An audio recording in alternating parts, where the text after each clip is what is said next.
Charles Martin ஒருத்தர் வந்து பேட்டி கொடுத்திருந்தாரு. ரியல் அமாவாசை ஆதா அர்ஜுன் அப்படின்ற மாதிரிலாம் சொல்றாரு. எப்படி பார்க்குறீங்க? அது சும்மா பிளான்டட் பேட்டி. அது என்ன இருக்குது?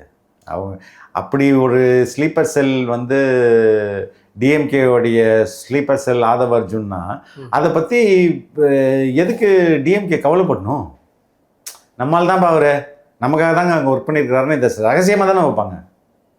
சரிங்களா? It's not a big thing.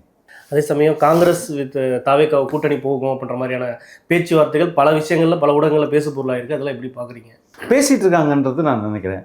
Delhi லெவலில் பேசுவாங்க. தமிழ்நாடு, கேரளா, பாண்டிச்சேரி இந்த 3 ஸ்டேட்டையும் மையப்படுத்தி கூட்டணி அமைக்கிறதுக்கான வாய்ப்புகள் இருக்குன்னு நான் நினைக்கிறேன்.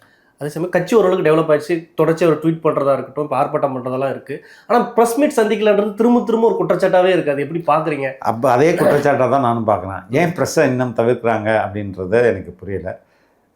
தாவேகா தலைவர் விஜய் அவர்கள் விரைவில் ப்ரெஸ்ஸை சந்திக்கணும், அதே மாதிரி அடிக்கடி சந்திக்கணும் அப்படின்றதும் நான் கோரிக்கையாக சொல்கிறேன்.